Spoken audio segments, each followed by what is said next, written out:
There's a new food show sheriff in town, Podna. Trey's Chow Down Podcast Live will feature celebrity chefs and pitmasters with celebrity mixologists with creative cocktail menus from distilleries statewide. We'll have farmers, ranchers, wildlife experts, fishermen, and more, all for the culinary world and the foodies. Live from the Spoonie Studios on the iHeartRadio platform, Trey's Chow Down Podcast Live.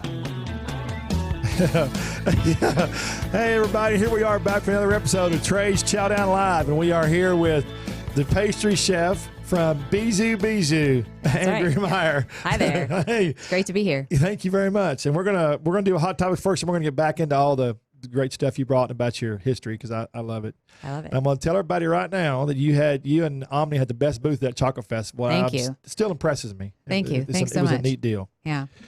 All right, so we got some hot topics I want to talk about. We've got the Pappas brothers are opening up a new steak, Delta Blues, a Southern steakhouse up in Dallas on Plano Parkway. No, I'm sorry, Dallas Parkway in Plano. And it opens up the 17th, and they're going to have all kinds of Southern food plus barbecue plus craft cocktails, and it looks really good. I didn't get invited to the VIP opening. I'm upset about it. I live in Plano. I want to know where that's going. Yeah. Dallas Parkway. It opens up Tuesday. And what we talked about a while ago with you, we've got the TABC changed those new liquor laws, which everybody in Texas is going to love this if you're a drinker. We've got, you can get more beer now when you leave the craft breweries. You can get up to 24-pack beers. You can get 32-ounce growlers. Or the big thing is restaurants can deliver it to you. Yeah. You can deliver alcohol now. It's going to be amazing. Wine, beer. And guess who fought it? Who? The liquor stores. Oh, they didn't want the restaurants and the craft breweries. Right, because they know people are going to take advantage of that delivery. Absolutely. I think they got tired of spending money because they gave up. They gave up the fight. Right. Anyway, that went into effect September 1st. And then in local news, I got one more thing. This is national, but it's also local for us. Wendy's International. And my brother and I both worked for Wendy's International, as if you follow me, operations guys back in the late 70s and 80s, and they tried breakfast and it failed. Well, they've revamped and they've decided to do it again. They're going national with it with 300 restaurants, including Dallas Fort Worth. They're going to have breakfast burritos, honey butter chicken biscuits, and frosty chinos, whatever that is. I don't know. I haven't tried them yet, but they'll do well with it. Yeah, I think so. Yeah, the last time they put it in 5,000 restaurants all at one time, and the execution was. I was going to say there's no consistency. I would imagine between one to the next. It's terrible. Yeah. And we got the Footwork Top Chef coming up. I'll be there if you haven't got your tickets. It's Wednesday the 25th. You go to footworktexas.com, wftx.com. We've got Jenna Kennard, Steve Mitchell, Max, I'm gonna butcher this name, Mac Zubu, and Rob Perdue. It's gonna be 4 contestants. It's gonna be the finals, and your ticket includes alcohol and food. It's gonna be fun. With that, we're here to talk to Andrea. Hi. Bisous Bisous. You got it. I got it now, don't I? You do, right. You're never going to forget it now. No, I'm not. Good. So I could not say her name. I was going to tell you. So I was going to, when I was for the Dallas Chocolate Festival, all the way over there, I kept saying, Janet, my girlfriend, how do you read this name? How do you say? I don't know. We couldn't figure it out. We Googled, we looking, trying to figure it out, trying to find video. Because sometimes you can find videos of people saying it. Right. Oh, absolutely. Yeah. Yes. And if I'd have gone to your page, maybe, but and so when I got there, I asked Susan, and she told me. And then it was a real quick, and I forgot it. Right. And then I saw you. I didn't want to say, hey, how's it going? Right. Hey, well, just remember my first name. It's fine. So the way you told me, a B and a zoo. Yep. Which is great to remember. Bisous. Right. That's exactly right. Bisous. Yeah. And where'd you get the name from? So I have a friend in France. Right. We'd worked together at Ernst & Young in another life. Right. And every time she would write letters or send me cards or any of that, she'd always sign it with Bisous Bisous. And the idea really is the, kiss on the cheeks and hello, welcoming. And then when you leave, you do it again, and it's not goodbye. It's until I see you again. Kind of like ciao. Right. Yeah. And so it had this real welcoming concept to it, and having people return. And obviously that's, the community sense that we're trying to have with the shop. And so I couldn't get away from it. There was no way to say it in English. It made me think of her and like how much I loved France and all of that. So although I fought it for a long time, she eventually was just like, enough already. Like we were on vacation. We were like, everyone's ready to leave. And I'm still like agonizing over this. And she just takes the notebook from me and she's like, it is Bisous Bisous. It is not Bisous Bakery. It is not Bisous whatever. Like it's Bisous Bisous. Let's go. I can understand because Kiss Kiss is not had near the translation as Bisous Bisous. It sounds so much better. Right. Yeah, I mean, absolutely. yeah. So where are you from originally? Cleveland, Ohio. Cleveland, Ohio. Yeah. You go back there? You're still a family there? Yeah, I still have family there. I'm actually going back next month for a week. It's been a while since I've been home, a couple years. And I moved to Dallas when I was in high school. I just started 10th grade when I moved here. Yeah. So, I mean, this is home for me now. I go back to Cleveland. I'm like, this snow is cute and everything. Now I need to leave. Oh, there's a lot there. Yeah, they get a lot. Yeah. So did you live in Plano or Dallas? I mean, is that where you lived in that area? Yeah. My family moved to Plano when I was in high school. And so I went to Plano East. Go Panthers. Boy, did you see some changes. That was all farmland at your time when you moved there. Yeah. Yeah. So, I mean, for instance, I didn't meet anybody from Frisco ever. Frisco was just farmland. You didn't know anybody out there. So yeah, we've definitely seen a lot of changes. Yeah, and back in those days, going from like Plano to Fort Worth was like it was like a day trip to everybody. Exactly. Never do it. Now you don't think about getting in a car and going shopping and coming right back. Right, exactly. I mean, it was like 10 different highways to try to get to Fort Worth from Plano. There's no way. In fact, I don't think. And probably one dirt road. Yeah, I maybe went to Fort Worth once until I was really an adult because it was just such a hike. We never went there. So you just said your school you went to. You said Plano Tigers? Plano East. Plano East. Okay. Yeah. Went there for 2 years and had a good experience. It was after all of the drama that Plano had seen with the kind of drug crisis and everything. Right. So, I had a great experience and went from there and went to UNT. Didn't really know what I wanted to do when I was in high school. I was a straight A student. So there was no particular subject that I really gravitated towards. Maybe because I never took cooking in school. It never crossed my mind that would ultimately be my career. Did you like to cook though? Yeah, I like to bake. I always did. Okay, it was always a big deal in my difference, family. Yeah.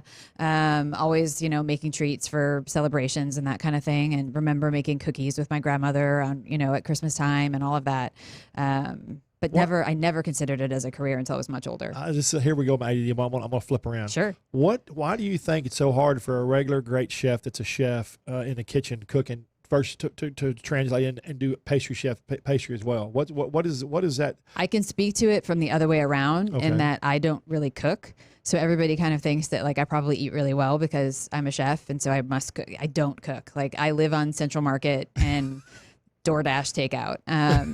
And so there's a level of preciseness to baking and pastry, and it really having to be exact measurements, and you work out all of those details in advance. It's a lot of planning.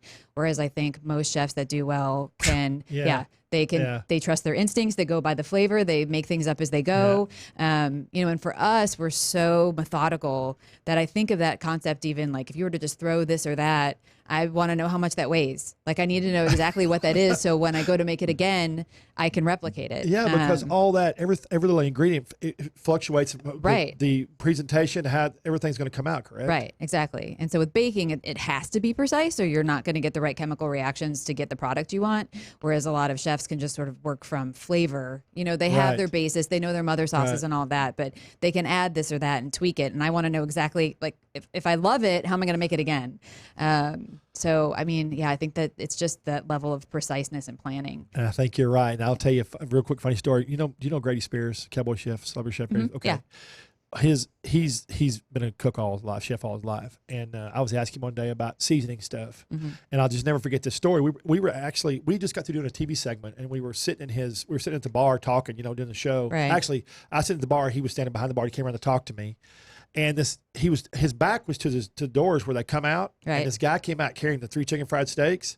And out of the corner of his eye, when the guy got past him, he grabbed him by the hand and said, "Wait a minute," and turned around and said, "Man, that's not going to work. You need more salt on that." And I said, "What? No, what do you?" He said, "Well, I didn't see any salt." So he went and got salt and put it on each one. And he said, "Now it's going to be perfect." Right. I'm like, "How in the world?" I said, "Grady, how in the world?" He said, "I just know. Right. I just know." But if it was bacon, you could just taken. Right. Right. Yeah. Yeah. A lot of times. By sight. Right. Yeah. Exactly. There's definitely things I can tell that are wrong by sight. Don't get me wrong. I know. Yeah. But something as far as flavor and, did it rise properly and did it brown evenly and all of that. Yeah, no, that's true. So when you went to college, you didn't cook in college at all? You didn't cook when you were going to school? No, God, I probably lived on instant mac and cheese, I think, while I was in college. It's ridiculous. Ramen? Yeah. I mean, you just sort of get by.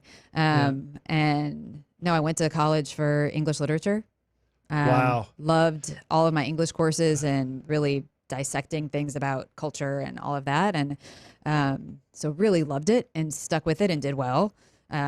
Decided I'd go to graduate school because I was going to be a professor. Like this, I'm just going to have a degree in reading for the rest of my life. Professor of pastry? No, I mean, it really, right. Yeah. I really was like, okay, I could do this. I would love to teach people and see them grow in their own careers. And ultimately I didn't really have a passion for it. I did well with graduate school, but I was just like, I don't want to get published. I don't want to write original things. Like I didn't have a passion for the writing piece. And so I gave it up. And I had put myself through school by working at Williams-Sonoma.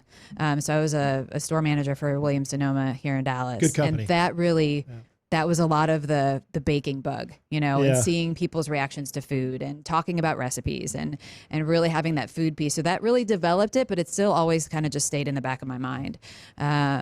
And my family was like, we never see you at holidays. Like you're working retail, you have school. I was doing something every day. I never had time to go home. And so I was like, okay, I'm going to get a real job. I'm going to get a 9 to 5, something I have weekends off and vacation and a 401k and all of the things. I'm going to be a grown up. Right. Yeah. So I really did. I found a job at Ernst & Young. I came in at entry level, and just worked my butt off. That's a long way from your degree to Williams-Sonoma to Ernst & Young. That's a complete 360. Total changes. Yes. Yeah. So you say you went in at the ground level. You had to learn everything about accounting there, or did you already know? No. And actually, I did more of the back end process and project management. So nothing with numbers. Even it's funny to say that I even worked there because like even now, the first thing I outsourced in my business was accounting and payroll. Like give that to somebody that's going to do it right because it's not going to be me. Yeah. But no, I worked with a lot of accountants, and interestingly, we share a lot of similar traits, right? Like accountants are precise and methodical and meticulous, and so are pastry chefs. We have a lot of similarities. Right. So I did really well with those groups and got to work with people around the world and got to travel, and I really enjoyed my time there. I just didn't think it was going to be where I would stay forever. They're a big firm, so you travel all over for them? Yeah. They're worldwide, correct? Yeah. So, I mean, I spent a few weeks in India. I got to go to Europe quite a bit. That's good for relations. You can, I think, meet different people. You get, you learn about different cultures. It's a neat deal. Absolutely. Did you eat different foods when you were over there? I did. Obviously, you had to. You were there. Right. But. Yeah, exactly. Yeah. Although, I mean, you could have searched out a Kentucky Fried Chicken or something. You could have had McDonald's every day while you're there for sure. And they definitely served us a lot of Italian food because they just kind of knew that like all the Americans could handle that. Right. But no, we went to a couple of Indian restaurants for sure. And that's really where you can kind of hone in on like, am I really going to ever like this? Like if I haven't liked it in the US, let me try it here. It's different though. I'm sure it's way different. And like you want to make sure that like if I try it in the culture where it came from and I don't like it, then I probably don't like it, or vice versa. So everything that comes across the pond, I call it, is changed. Right. Italian food's different. I mean, they eat the course different. It's all different. Right. But that's okay. It makes you appreciate it when you go to where it's from. And like this is the actual way that they intended it to be. Right. Yeah. So when you were, how long did it take you? So you worked for Ernst & Young, and then how long? It had to be a transition. You just don't go open a pastry shop. So no, so what? So take me through the steps, please. Sure. Yeah. So kind of in the back of my mind, through a lot of the time that I was at Ernst & Young, I had thought about, I could open like a cupcake shop or something, or like, that doesn't seem like it'd be too difficult. And would I want to do it? And would I want to only do cupcakes? And knowing that I had traveled to France quite a few times and I just loved the pastry, obviously. I mean, everybody does. But like just the fact that it was so accessible and everybody had their local place where they would get their bread or their pastries or pick up the things they needed for the weekend celebration or what have you. I loved that, and we didn't have it here. And so it was pretty quick that I was like, the cupcakes aren't going to do it for me. Sure, yes, you're like practically printing money to have a cupcake shop, right? It's easy.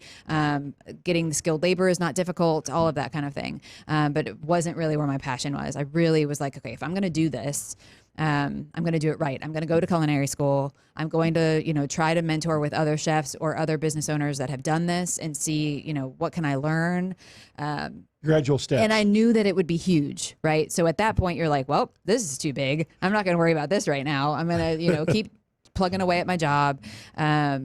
And if at some point it gets to the really where like, this is not what I want to do, and I really feel the passion strong enough to do something different, then I'll do it.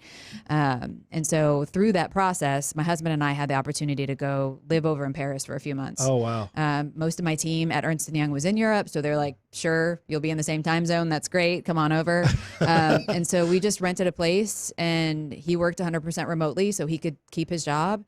And we sort of knew like, if I don't come home from this in love with doing this and ready to go to culinary school, then I'm just going to drop it. And You figured out a way to do you figured out a way financially to see if you're passionate, if you're going to be passionate about something, and you made that work, which is neat. That already means you had passion for it anyway. Right. You realize that, right? But as you're going through it, you don't realize like that's what it is, or that's the steps you're taking to get towards something. You're just sort of feeling it out as you go.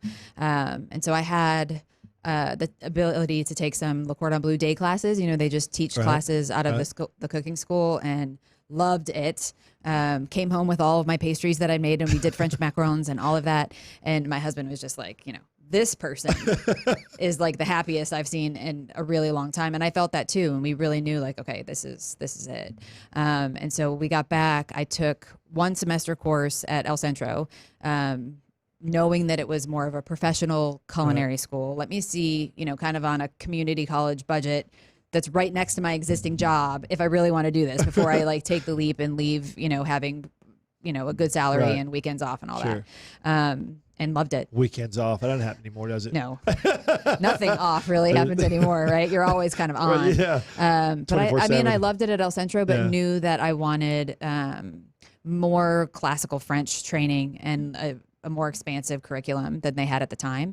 And so my husband and I went and looked at, we went and looked at New York, and we went to California and really tried to look at all of that. But, we own a home in Plano. We're like, okay, what's the most feasible way? Like I'm about 30, like what's the quickest way we can get this moving, because it's going to take time to build this. And so I wound up going to the Le Cordon Bleu pastry program in Austin. They had an intensive program. We were able to just get like a little 1-bedroom apartment in Austin. We could come home to Dallas every weekend if we needed to. And then I did it. My boss at Ernst & Young allowed me to work a flexible schedule. So I was able to keep my full-time job 8 of the 9 months I was in culinary school. And so I just dug in and loved it from the get-go. You had a lot of variables, you realize. Yeah. Worked out. Yeah. I mean, there's a lot of sort of confluence of situations that have to line up perfectly for it to work out. You planned it out pretty well. Yeah. Well, I mean, and honestly, I look back at it now, you get far enough in the industry and you look back and you're like, oh my God, I was so crazy. Like, I can't believe I did this. And it's so big and all of it. But at the time, I never thought it was going to fail. Like, it never crossed my mind that like, I remember sitting in culinary school the first day where they're like, we're going to have icebreakers and talk about what you want to do with your degree, and I'm with a lot of 18-year-olds who are just like, my parents said I had to do something. So here I am, and I'm like, I'm going to open a French pastry shop, and it's going to be in Dallas and maybe even in this zip code, and it's going to look like this. And this is how many square feet I knew exactly what I wanted from the day I started culinary school. And I look at Bisous now, and our shop is exactly what I had in mind at the time. Like it's exactly what I had been working for. You know what that is, don't you? It's passion. Yeah, it really is. And I think it teeters on the line of just massive creativity versus just complete insanity. And you're always just sort of working through that. That's what makes it work, though. Right. So you got a culinary school. Yep. And you have to have an externship. Right. So I looked in Dallas and was just like, okay, the whole reason I'm doing this is because what I want doesn't exist here. Right. So that's not going to work. So I really kind of expanded my horizons, and I had a couple of connections that I kind of worked to the best of my ability, was able to at least get a contact at the French Laundry in California.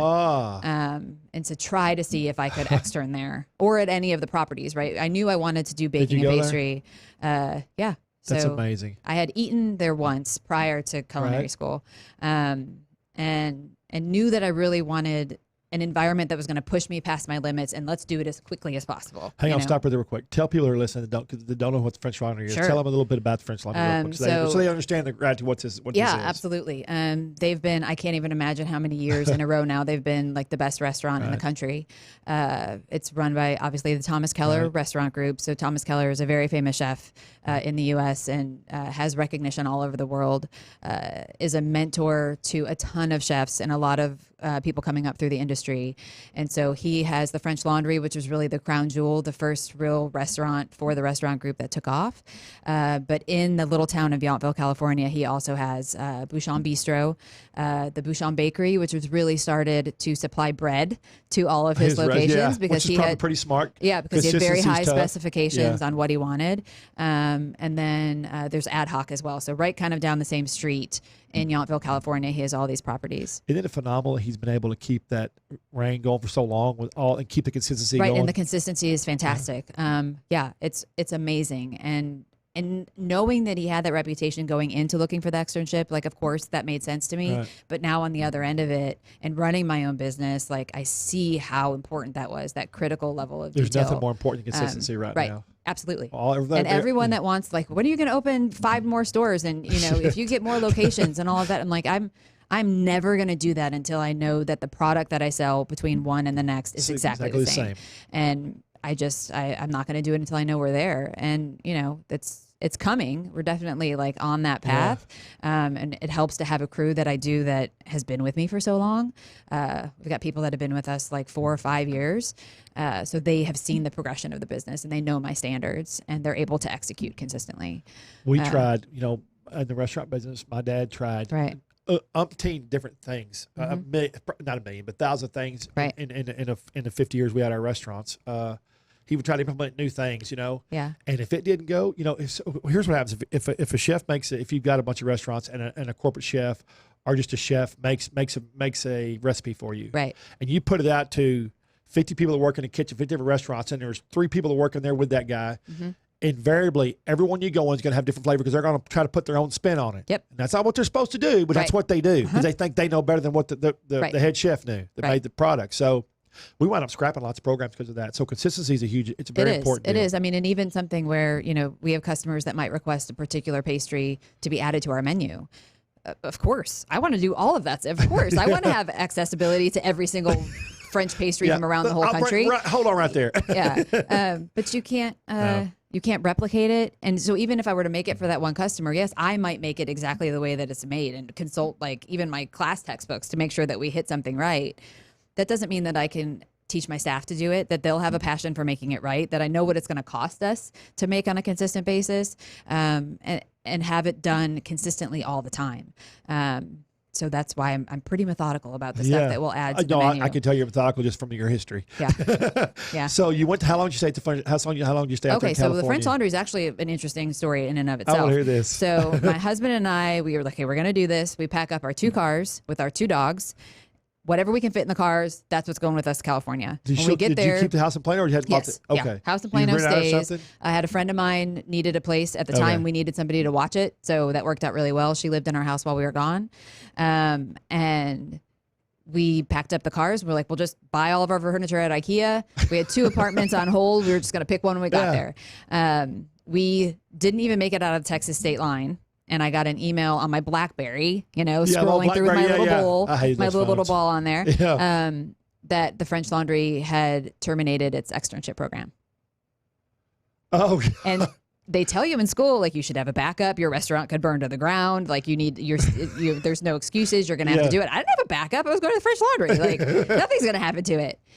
So, panic, right? So we're like, my husband and I are sitting like in a park somewhere in like Amarillo, trying to figure out what we're going to do. It's a long way from California. Yeah. And we're like, do we keep driving and get at least to Albuquerque and we'll figure it out there? Do we turn around? Like, we can't possibly. No, I'm not turning around. Like, there has to be something. And so all of that to say, they're like, well, we have some spots we could put you in the bakery instead. Like, the pastry program could take on an extra. And I'm like, done, sold. Yeah. That's exactly what I wanted to do anyway. While you were driving? Yeah. Did you talk to them while you were driving? Yes. I was literally. Email or call? Calling. Okay. Yes. Calling my emails school, will do good, calling the contact, all of that. And they were hugely accommodating. They ultimately, the program at the French Laundry, they didn't pay their externs. And so they got into a little bit of trouble with California for that. Sure. So, but the bakery did. And I'm super great. $8 an hour. Sign me up. Yeah. I'll live in Napa. $8 an hour, no problem. And so ultimately I was placed where I really wanted to be anyway. I never would have said no to the French Laundry. I would have learned so much from that experience. But what I really wanted to do was the production bakery and the pastry. And so I was very fortunate to get put there right from the get-go, and let my chef know when I got there, like, I want to stay. Like, I want to stay. I want to learn. I want to do as much as I can in this industry. And so they were very gracious and placed me in a place where I could grow. And it's really, I mean, it's a testament to that restaurant group and Thomas Keller's focus on bringing up the next generation of who's going to run this industry and making sure they have the skills they need to do it. You know what's hard now, though, in the restaurant business, the bakery business, pastry business, everything. Yeah. Mediocrity seems to be okay with a lot of people. It is. It's hard to find somebody who is passionate about what they're doing. If you don't, even if they don't own the company, it's hard to find people. For some reason, I don't know where it's gone to, but it's not distilled in people anymore. That I don't care if you're sweeping the street, do it the best way you can do it. Right. If one piece of trash left, go back and pick it up. Right. But people don't have that passion anymore. No. Yeah. What do you think happened? What? I don't know, but I see it too. And I that's saying, like, do. if you're going to do it, do it. Like, if this is your job, and you see it even if you hire vendors and, contractors or whatever you need, like, I'm paying you to do this thing. We've clearly outlined what this thing is. I expect you to do that thing, right? If somebody hires me to make a cake for their 50th anniversary, I can't not do it. It can't be late. Can't be half done. I can't just be, here's a cake and no frosting, right? Like, you do what somebody asked you to do and you do it right. Like, I think there's a certain, either that's kind of instilled in you or it isn't. I don't know that that's something that really can be taught. You might be right. Yeah. You might be right. I've never figured it out. And I try to instill it in the people that work for me, but to a certain extent, I don't hire them if they don't have it. Yeah. So, like, you can tell right away. Yeah. You can tell. So really our team has that. They take that ownership of the stuff that they're doing. I'm pretty sure to they do it wouldn't well. be working for you if they didn't have it. Yeah. You're not a half. You're not a half on the fence type person. Exactly. And quite honestly, if somebody were to come on and they knew my level of expectation and they're not hitting it, a lot of them just sort of go disappear, away. Yeah. You know what I mean? Like, they're like, okay, this isn't going to work for me because I want to dial it in every day, and she's not going to accept that, because I really don't. Yeah. So you got finished there. Yeah. So stayed there really as long as we could hemorrhage money in California. Yeah. Just about 2 years. I was going to say about 2 years. Yeah. I think everybody hemorrhages money out there in one way or another. It's just I lived out there for crazy. 8 years. I lived in Laguna Beach and so it's expensive. It's beautiful. Yeah. And I could get fresh strawberries right down the street. It was fantastic. Doesn't it feel like it's a little fake at times? It's so beautiful. Everything is so perfect. It feels like it's fake at times. Right. Yeah. Like, it can't possibly be this fantastic all the time. I know.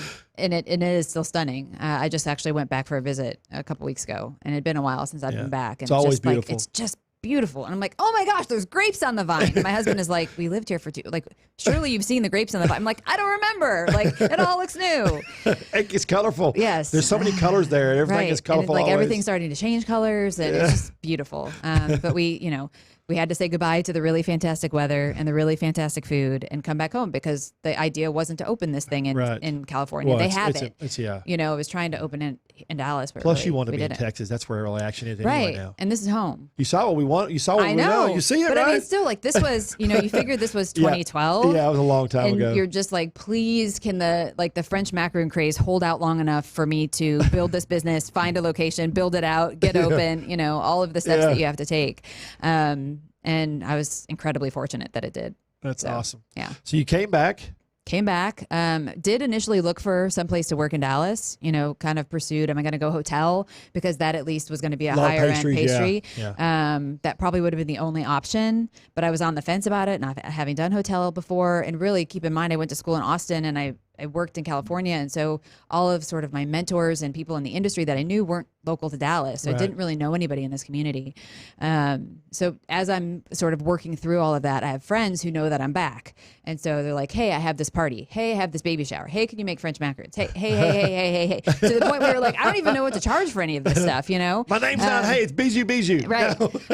And so, I really spent that first year in through the holidays tinkering with what's this going to look like? And and starting an Instagram page, where you're like, I know I'm going to screw this up, but let's do it now while nobody knows me and I can learn what I need to do. Right.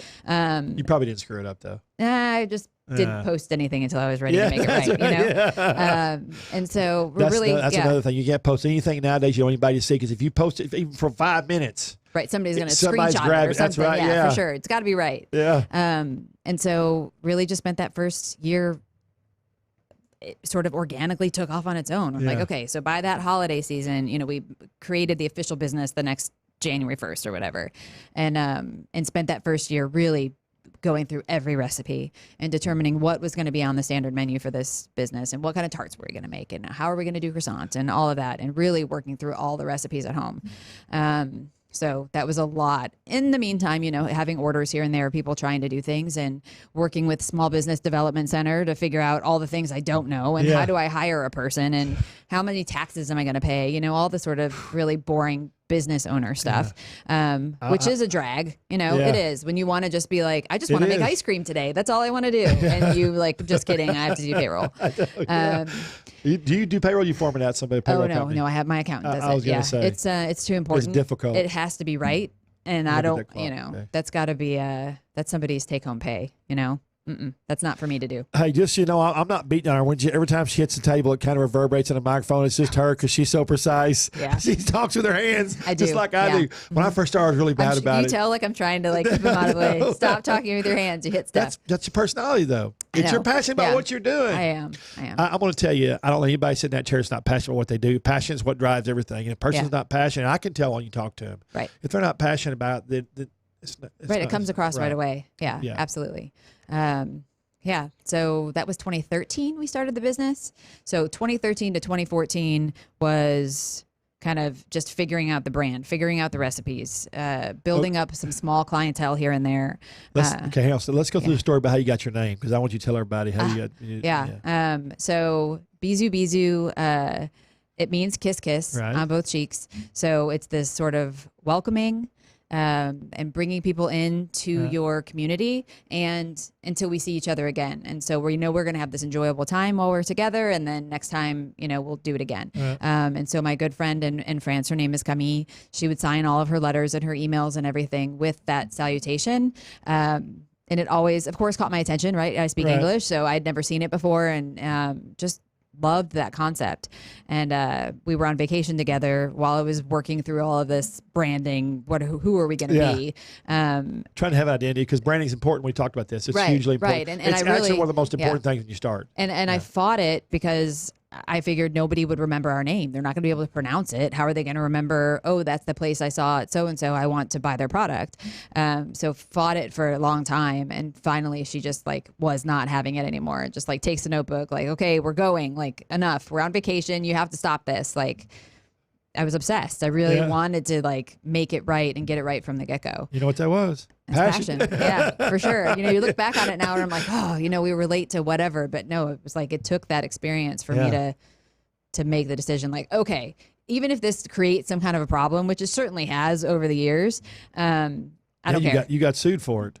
Yeah. From Hershey's. Yeah. Hershey went after you. Yeah. Because Bisous translates into kiss. Why would they even? I guess that's just their way of protecting their brand. Yep. They just absolutely. They have to go after every application for a new copyright that could infringe. I guess so. They have to look like they're defending their brand, or somebody could come against it later. It was infuriating, especially when you're a small business and you're just we don't have in our budget to spend, $20,000 on lawyer fees to try to get this to go away, when initially you say, okay, we won't make solid chocolate products. We won't make anything even in that shape. Is that cool? And they want no part of it. And then, you fight for a year and a half, and finally that's what they agree to at the end. Right. Just this was such a waste of time and effort. They wanted to win. They had the money. They were trying to wait you out. That's what they were doing. Exactly. And I think, that happens all the time. Oh, all the time. And a lot of people give up. Most people would give up. Exactly. And at that point we were like, you know what? We have thousands of dollars invested in this brand. We already had our packaging. We had everything developed. No, I'm not backing down on this, because partly because I'm stubborn, but it was the principle of it. There is no conflict here. If we actually made it to a judge, if I had the money to spend what it needed to get in front of a judge, we would win. Right. Because this is crap. Yeah. And so we didn't let go. They just had a big story. History Channel did a huge story on chocolate, on the candy. It was a 2 hour deal. History Channel? It was fantastic. They Hershey almost went broke twice. I mean, it was sure. Yeah. it was a phenomenal story. I mean, Right. I love seeing brands that have gotten it just like Right. yours. There's so much history there. So much with history. theirs. You like to see the chronological what happens to them because it's interesting. Right. People just don't come on and Right. It like magically, like, look, Right. here we are. Yeah. you know? Why the people outside in real society, working every day, walking to work, taking taxis, Uber, whatever, their heads are down, and they're working, they're not looking, and all of a sudden this brand appears. Right. That brand might have spent 20 years to get to there. That's just the first time they saw it. Right. Yeah, so- Exactly. Yeah. And there's so many small businesses like ours in Dallas that are, they're run by people who are passionate, who are working their asses off every day. Yep. And a lot of times for this much, I know. it's Buy that local, much. eat Like local. you're happy to get this much, Pay the bill, just keep but the I lights wouldn't turned do on. anything else, Yeah. I don't pay myself to this day. If there's something that we can do to grow and I can use whatever that would be to get better staff Right. and people that want this, that, understand that, we're doing something that's really unique in the city. And sure, we're not, rocket scientists, it's not the be all end all in the world, but we're contributing to somebody's happy moment in their day. And people need that. And that's what we get to do. We get to be a part of people's celebrations. If they're having a birthday, it seems cheesy to say, I get it, right? It's a birthday cake, but we get to be a little part of that celebration. And I just think that's really cool. And I am able to find staff that believe that buy that want in on they that. follow the leader. They follow the leader. And Yeah. That's important. Right. We have my family's been in the ranching business for almost 200 years in Texas. Crazy. And we have a thing that's been for generations passed down. And all the Western people say it's called ride for the brand. And that's what you're doing. You ride for your brand every day. Yeah. Yeah. It's a what really you're good doing. way to put it. Yeah. You're not on a horse, but you're riding. Right. Exactly. Yeah. Right. And that's why, to a certain extent, there is no day off. Right. Right. So even if you are, even on my days off, I'm usually stopping at coffee shops or checking out other pastry places. Or when I went to San Francisco, we had one morning and we went to like 7 bakeries and just like hit as many things as we could to see what else is out there. What other flavors are people trying? What are people liking? What do I like? We had a lot of fun. We ate too much pastry. I lived there too for a year and a half across the Marin. Nice. Yeah. A very good friend of mine opened her bakery last year in Benicia. Oh, and so wow. we really went to go see her place and she's killing it out there. So it was really, it was a fun trip. That's my favorite place in California. It does look fake. All that Napa and all, it's just Yes. ridiculous. The mountains and the water. Yeah. Just like, really? Like, people live here. Yeah. Are you kidding? Do I have to go home? Yeah, I It's got to go pay the ridiculous. bills. I know. And everybody asked when we moved back, like, why? Why are you coming? I'm like, well, Texas is home. There's no change in that. No, like it's home. It's home. And we were really grateful when we got to come home, but we definitely were like, wow, okay, we're missing some beautiful scenery and perfect weather and, fresh strawberries from down the street. Oh, I know. Yeah. So It's hard to let go So of. I want to know where do you get your inspiration for all your products that you have? Yeah. Your products, your cookies, your macarons. I want to Right. I want to set these out here for a minute. I'm like, yeah, you should. I'm like, Yeah. be careful what you open. Yeah. Wait, I want to be careful what I open. Right, because you might want to try some. Right. Yeah. Oh my I gosh. certainly will. Here, I don't know what I'm going to do here. I'm going to get a plate real quick. Yeah, do it.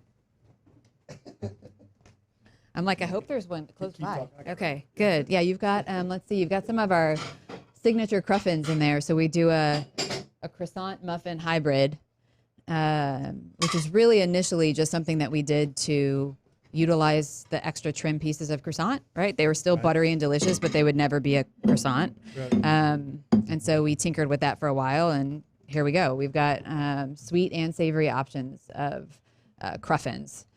And Cruffins? cruffins, so a croissant muffin hybrid. So it's croissant dough. We roll it around other fillings, either sweet or savory, and then bake them up like a muffin. Oh my gosh! I said about saying. Like, oh man, lots of goodies in that one.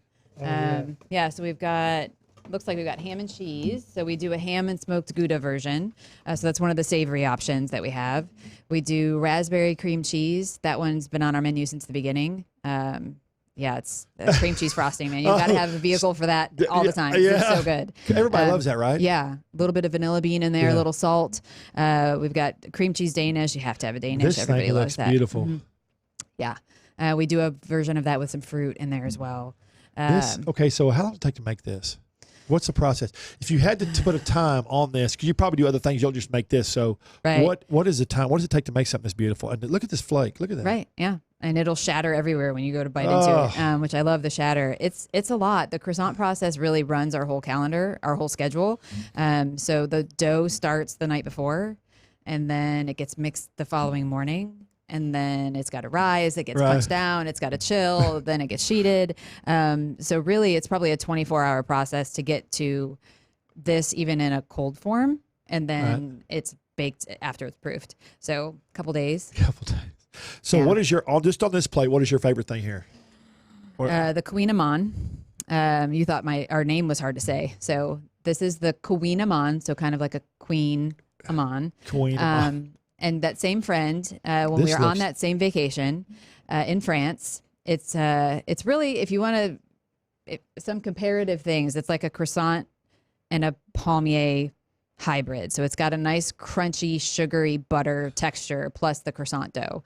I know people can't see this because if they're listening on iHeart or whatever, but look at this. This is just this is beautiful. And I'm like dying to bite into it. This is gorgeous. This when you talk about presentation, about something that looks good that you want to eat, this is just fantastic. Well, all of them are like, but this would just butter. The glaze. Butter and sugar. But it's that was a real pet project for us. It took me about 7 years to get to the point where we got that honed into the way that I had first tried it in France. It took that long? Mm-hmm.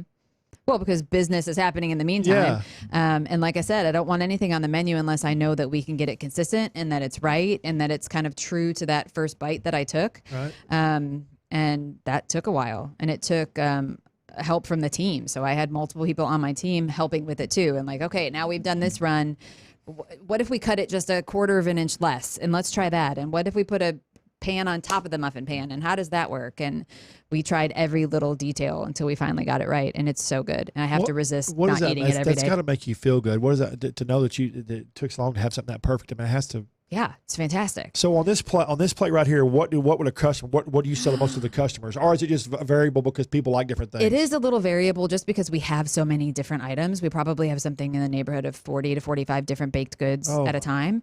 And so you figure on an average day, you're only making maybe 4 or 5 of each of those, because there's so much different selection. I would say the cinnamon roll cruffin, that's this one here, we probably do the most of.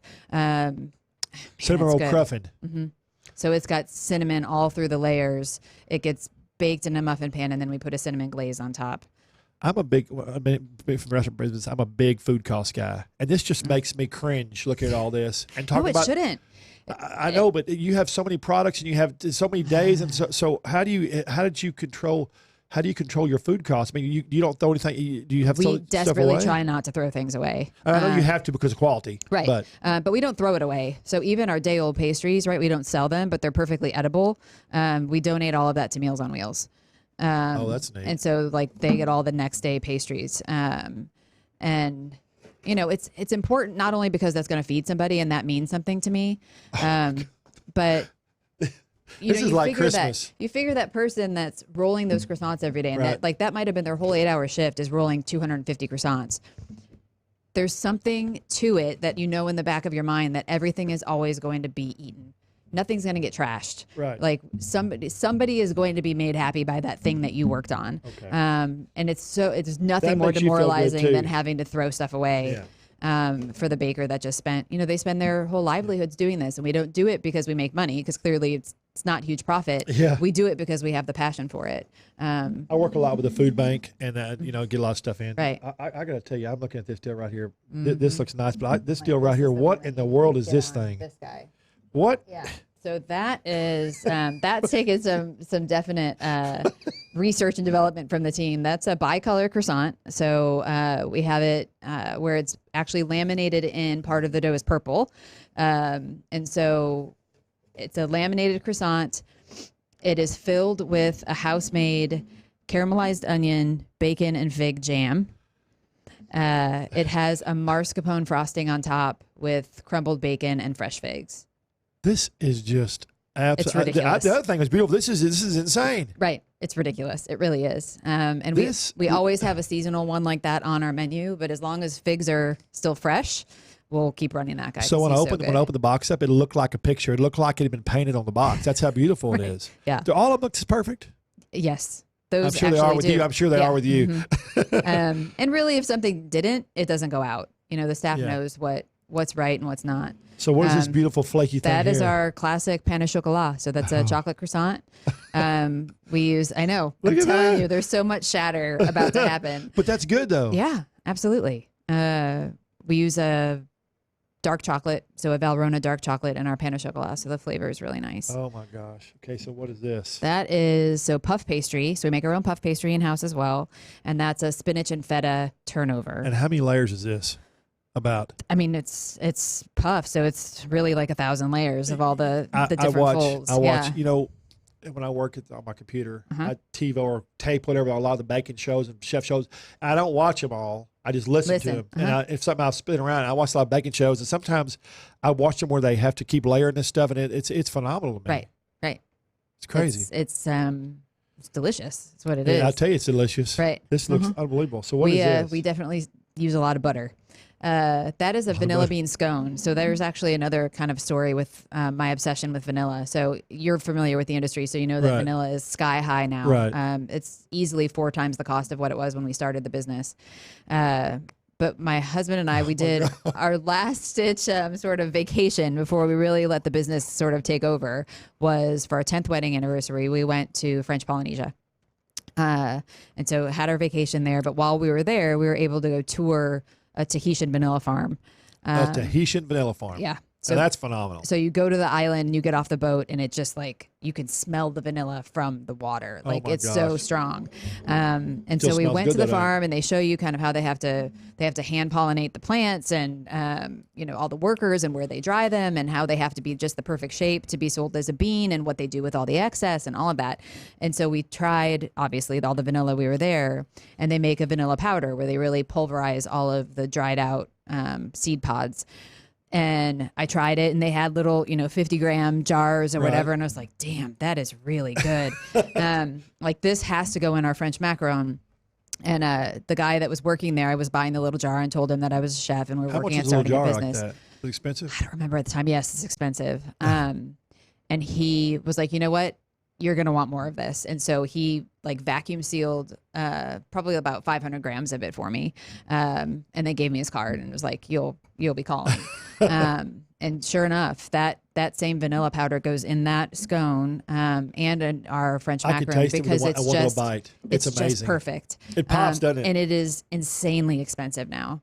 So we buy a couple kilos at a time. We literally like on the container in the kitchen, like the price per gram is written on the tape. So the girls like, don't drop this. Like it costs more than drugs. So like it's very, expensive. One of the guys from Deep Ellum Distillery, he makes craft drinks. And he has to do it in grams. Stuff he buys. He was talking about the same thing. And I said, man, you sound like a drug dealer sitting over there. Right. But I mean, we have it's the little tiny scale, and we call it a crack scale because. I mean, I guess that's what it's. Well, that could give you a crack addiction. Right, exactly. It could. You'd definitely be addicted to it. But yeah, I'm pretty in love with that vanilla. It tastes fantastic. You can cut corners here and there where you can't, like a chocolate chip cookie. If you go to a different vanilla extract or paste, like you might be able to get away with that. But that's vanilla. That flavor has to come through. So there's no change in it. What am I opening up now? This is a pretty box. Yes, our signature item. So French macaroons is really what we're known for first and foremost. I don't know any of you guys out there. If this is over with, this is all going home with me. Right, he's going to touch every one of them. They're going to be claimed. This is great. Is this card coming all of them? Yeah. That's awesome. So they know, kind of care instructions also. Because they're very fragile, right? If you leave them out at room temperature, they're really just good for one day. You want to, with that, you've got it. Yeah, you're on it.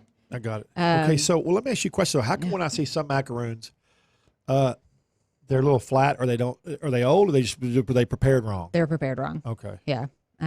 It's a very fragile process. It's really one of the more technical things that we do in pastry. And so a lot of times, we have people that even say like, why are they so expensive? I mean, so, the process that goes into it, you have to have really skilled labor that understand how to do it. The ingredients that go in it are expensive, almond meal, vanilla extract, that kind of thing. But they're also incredibly finicky. So there's a lot of potential waste involved of a run that might go through that looks like a pancake, or they're all too small or too big. Well, I'm not going to sell them if they don't fit properly in the packaging. That kind of thing. So there's a lot of stuff going on around just this one little cookie. It's funny you just said about the expensive cookie, because when I was at the Dallas Chocolate Festival, which I told you about your booth, how wonderful it was. I heard, it's so small, you hear people talking. Right. And I heard somebody tell something, I don't want one of those. Those cookies are just too damn expensive.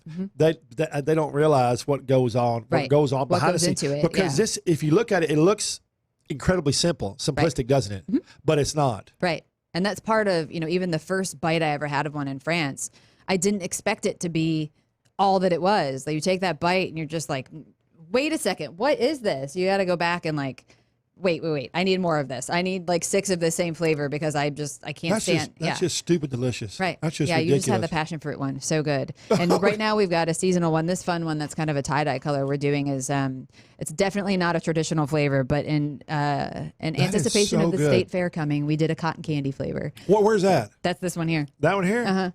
Yeah. So I'm doing one of the celebrity chef series at the fair this year in October. That's a cool looking. That's neat looking. That does look like cotton candy. Yeah. It's neat. So we're doing a whole kind of state fair thing. We're doing the cruffins that we talked about. We're going to do a corn dog one, and make kind of a corn batter, and it's fun.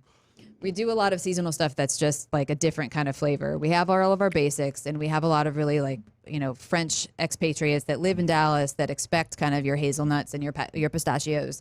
And so we have all of that, but then we can do things that are fun like this. You probably don't realize this, but every time you talk about something new, you smile. Do I? Yeah, you get very excited about it. So yeah, I do. I mean, I love it. It's neat though. Yeah. I'll tell you what. Cotton candy, right? Yeah. I mean, which is it's a tough flavor to do for us because the French macaroon lends itself to being rather sweet. And so we're kind of always looking for how do we get that balance. We want to make sure that the flavor is forward, not sugar forward. When you have some that are really poorly made, it is just like a sugar forward thing. And especially you see people like, oh, they're too expensive because they probably had one that just tasted like sugar. If I just wanted to stick a spoonful of sugar in my mouth, I could. It's a lot cheaper, but so I mean, they should have a lot of flavor. That's a good analogy. Yeah, and we have some people who come to the booth, like those types of events, like the chocolate festival, and they're like, "Oh, I'm not a French macaroon person," and you're just like, "Stop with that! Like, here, please try this. Whatever you've had wasn't right. I can guarantee it. You've been doing this long enough now to know. I've maybe one time ever." Have had somebody take that French macaroon and be like, nope, I'm still not a French macaroon person. Like, we convert a lot of people who have had some bad French macaroons. I had one that goes back to that mediocrity thing that you mentioned. I had the very first time at, I think it was Paris Hotel in Las Vegas. And it was delicious. They have a pastry shop there. Have you ever been in there? Oh, yeah. Yes. It was. It's phenomenal. Phenomenal, yeah. It's a lot of good food in Vegas. Well, yeah. Most of those places don't have budgets in those hotels, so they can do whatever they want to do, wait whatever they want to wait, so it's going to make it perfect. Right. Which is a great place for people in our industry to work for a while, to learn. Right? Because you could probably test a lot of different things where your chef's going to be like, not about budgeting. Go ahead. Yeah. Exactly. We're not worried about the food cost on any of that. But yeah, so our French macaroons by and far are our most popular item. Is it really? They're what? Can I have that box behind you? A little box. Yeah. They're what first drew me to this whole industry. That was the first bite I had in Paris where I really they caught their pastries caught my attention, put it that way. So yeah, we do a smaller box as well. So this is the 6-piece, same kind of flavor combinations. Neat. But so hang on. So they get a 6-piece or a 12-piece, and we sell them individually too. If you just came in and you want a little treat with your coffee, because we use Noble Coyote Coffee Roasters, a local coffee roaster. Right. So we use them for all of our beans, and we use their coffee also in a couple of the macaroons as well.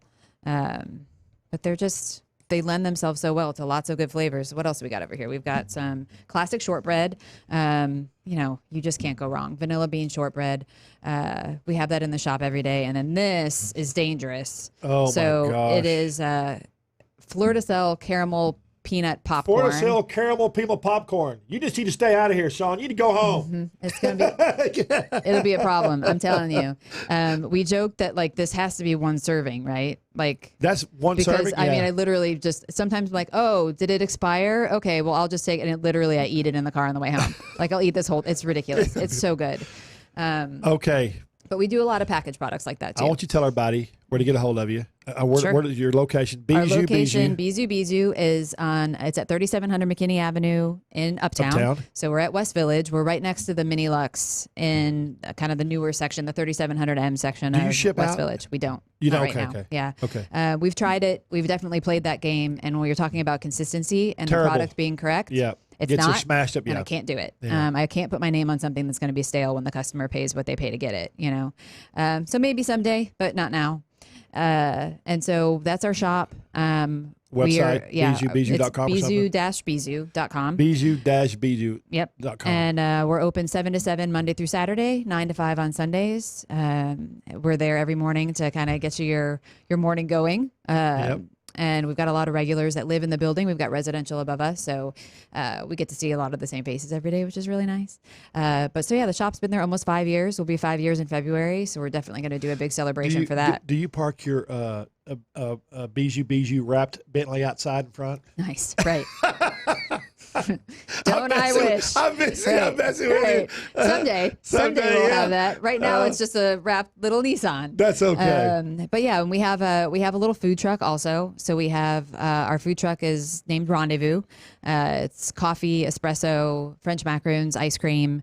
It's a little more whimsical and fun than sort of the brick and mortar of the shop. Right. So we do that for events. We had it at the Chocolate Festival. It's sort of my husband's love project. He loves this truck. I think we joke because it's a 1977, so it's the same year he was born. So he has like some sort of like affiliation to this truck. But he and his dad rebuilt the whole guts of it, and they outfitted the whole back of it with a kitchen. They did it themselves, and so it's really talk about passion. Like get him talking about that truck and how it runs on battery power and it gets enough amps for the espresso machine to work, you know, all this stuff, all the sort of technology. But yeah, so she's a lot of fun. So we do that for birthday parties and events and that kind of thing. Okay, guys, we're out of time here. Wow, it goes by so quick. Thank you. So fun to talk with you, Trey. Thanks for good. Go visit Bisous in Uptown. Thank y'all. See you next week. Bye.